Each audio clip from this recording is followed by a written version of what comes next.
Hello everyone, I hope you're taking it easy and your day has been great thus far.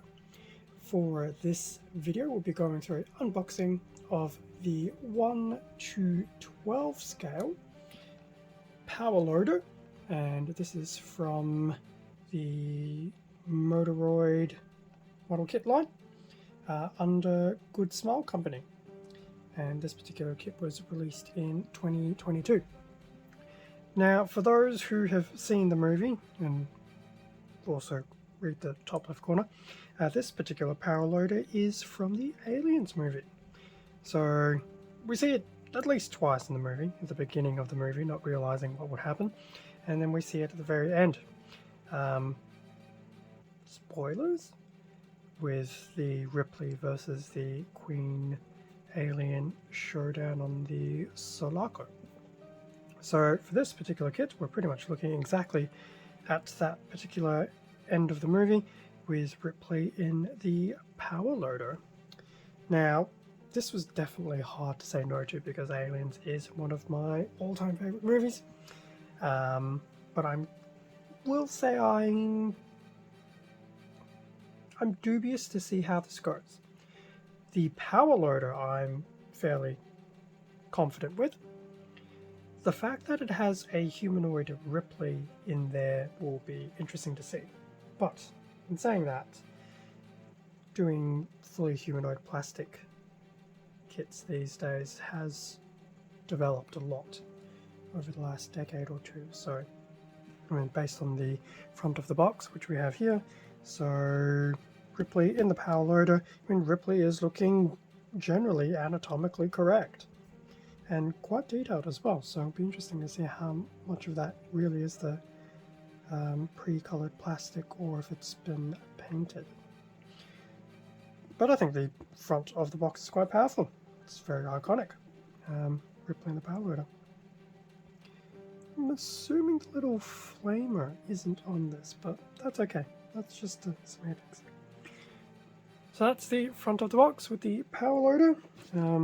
Bottom of the box, such a not a repeat of the front, is a slightly different posed shot of Ripley in the loader.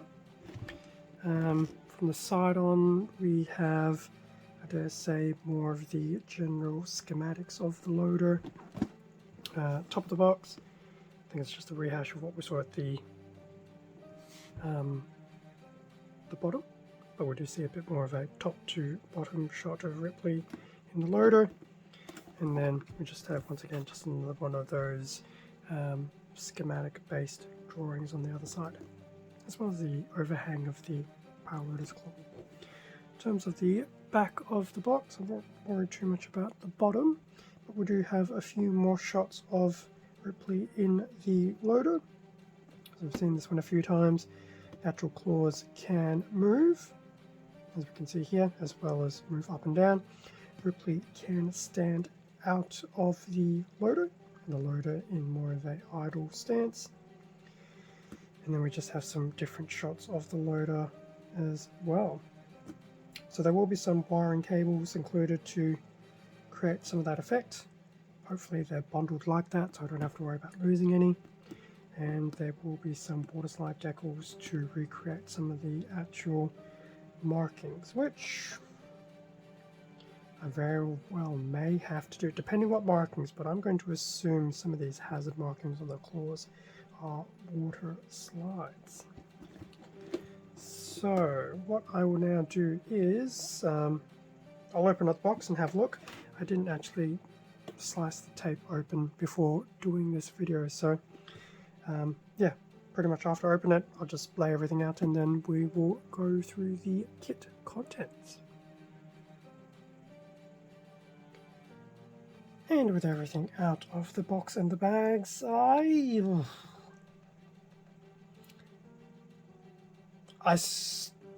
will still look forward to putting this kit together, but it has definitely been a bit of an eye-opener opening the box and looking at everything, but we'll cover that shortly. So we do have some various bits and pieces of documentation. So we have this particular manual of sorts. So we have a shot of the power loader once again, as we've seen from the front of the box. On the back we do have a color guide, which unfortunately is all still in Japanese, which isn't unusual. Good Smile hasn't really adopted a dual English and Japanese method for these color guides and snippets of text and all that stuff in between, which is fine. It's not a major hassle. So that's the color guide, and on the inside is yes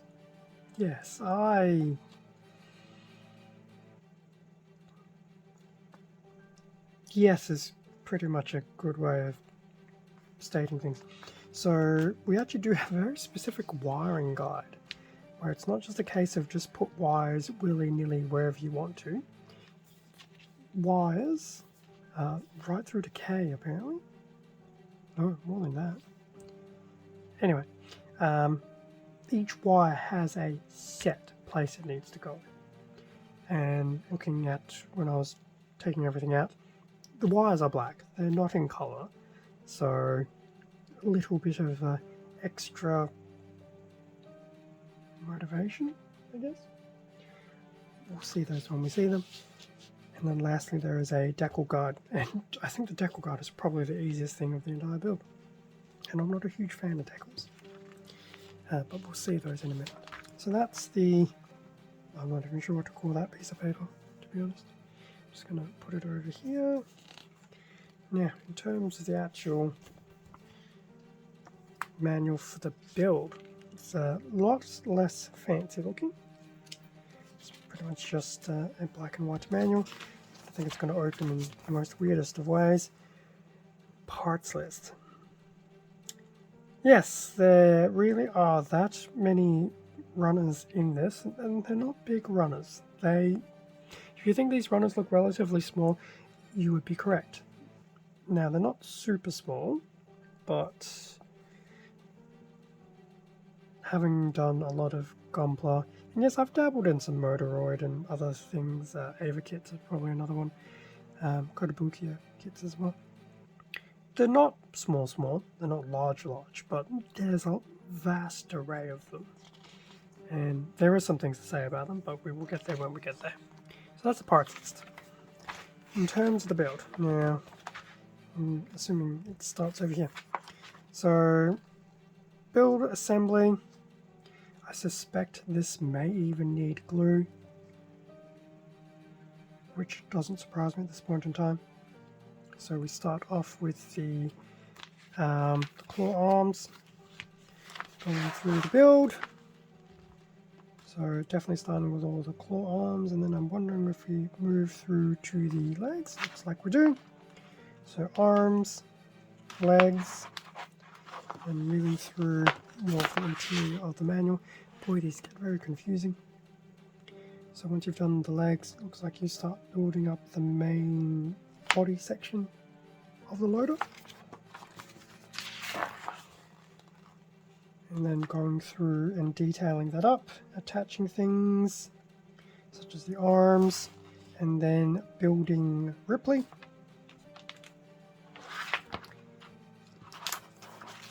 And then the wiring, which is probably going to be half the fun as well as how to attach Ripley into the power loader, which is pretty cool. So that was the manual. Now, before we look at the runners, we will have a quick look at the included decals, or water slides. So that's what it looks like. It actually doesn't look that bad. The good thing about the scale, I dare say, at least the water slides are larger than usual. So they should be a bit easier to work with. In terms of taking them out, they look like they've been, I was going to say cut out, but I don't think that's the word I'm after. But it looks like they should be easy to work with, as they should. we'll see in time. Now, as for the runners, I don't know how I'm going to actually do this because this was actually a lot more messier than I thought, so all I'm going to say is bear with me. So, looking at the runners, they're not the most color accurate runners either. So, runner A, so between A and probably about 2/3 of the alphabet, they're all going to be in this golden yellow color, I dare say. That's the A runner. We do have some nice detailing in there, which will need to be brought out. And I swear I just looked at the piece right there, and I could swear I see an emoji. And if I see it, now everyone else gets to see it. So, emoji runner A. Moving through to the B runner, which is basically the opposite side of the A runner. C runner. So the first few runners are pretty much, I dare say, your left and right versions. So that's the D runner. Definitely some okay detailing on these runners. E runner.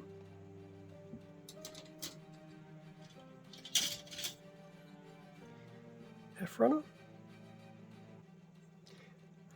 More weird faces.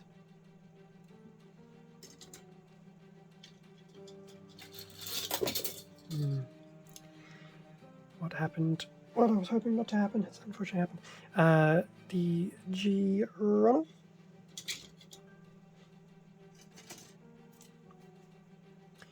H. I mean, I'm glad they're all at this, all this one flat color at the moment. It makes it going through them a bit easier. The I runner. And from a build perspective, I don't think it will be difficult to build. It's the actual detailing. And there's still some surprises to come. The J runner. In fact, no, should be 1J, 1K. The K runner. So if you're noticing a general theme of everything looks exactly the same, you would be pretty correct. Just bear with me 1 second, I had a little accident. Where were we up to? We're up to K, I believe. So, K... Actually, okay, we actually have two L runners, which are carbon copies. So we have that. Still in the same color. The color hasn't changed yet. Color will change soon. Trust me. We have two M runners. Now people will probably notice by now, so this is pretty much the average size of all the runners. They don't get any bigger than this. So it's unfortunate because you almost could have had the runners as at least half a full runner, at least from a Bandai perspective, to make life easier, but no, wasn't the case unfortunately. Now we have two N runners. Surprising how many runners you need to build this loader. And then lastly, we have two O runners. Now, people are really wondering, well, there's more, isn't there? And the answer is yes, there is more. So A through to, I believe that was O, pretty much all the runners for the one color of the power loader. Moving into the rest of the runners. So we have, moving into some dark grays bordering on black. So we have the P runner.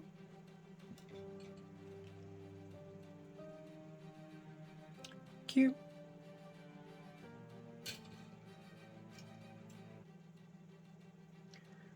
R. Now it's hard to tell what some of these pieces are supposed to be, although I guess here's the S. I suspect the S is probably maybe even the bottom of the feet. So these runners are pretty much, well, this will be the last runner that's in the same color. Then we have up to runner T. So it looks like this will be actually the within the main torso pilot cockpit of the power loader. So that takes us up to letter T. Now, this is the bit that I was a little disappointed with, but at the same time I'm also not fully surprised. So going into U, and the runners are all the one color, so Ripley is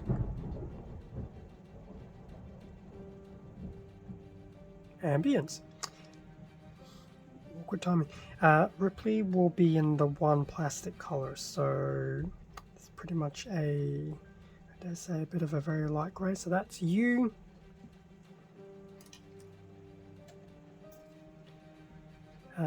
V,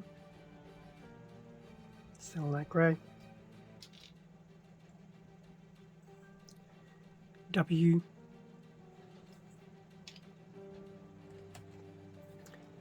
X.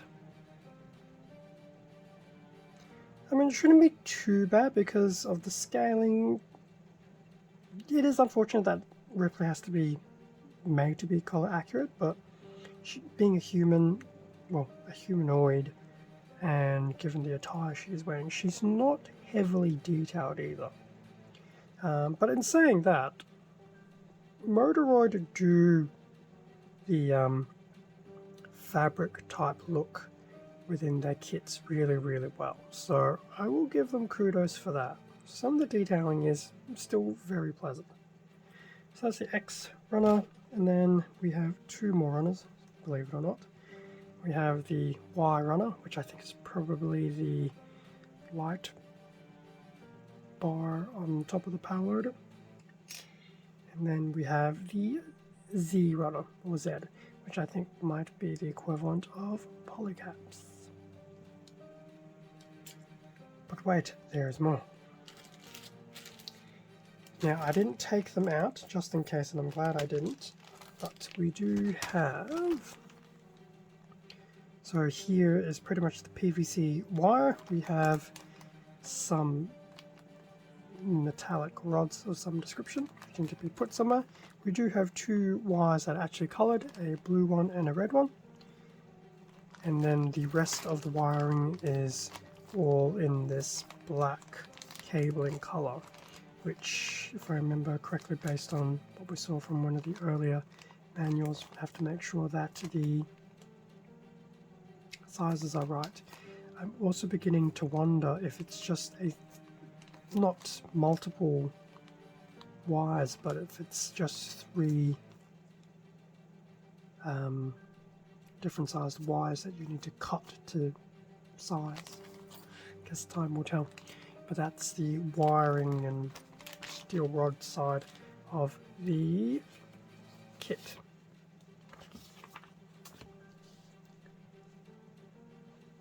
So that brings us to an end of the unboxing of the 1:12 scale Aliens power loader.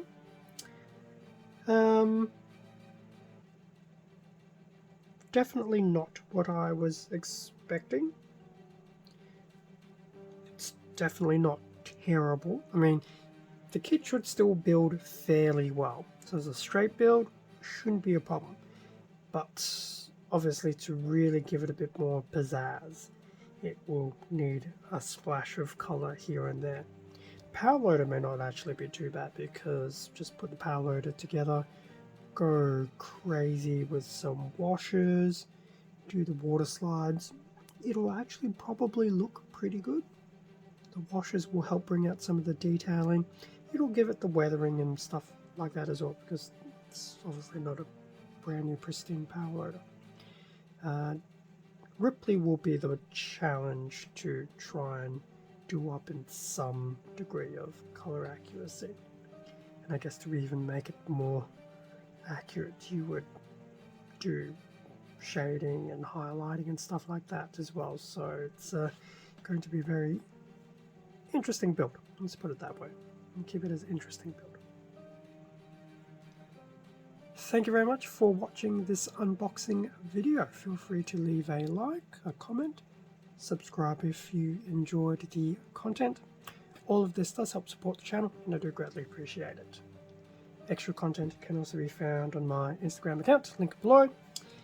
And PS, on the note of that, this kit was picked up from Hobby Link Japan, so I will have a product link to the power loader in the description as well. With that out of the way, stay safe and take care, and I will catch you all in a future video. See ya.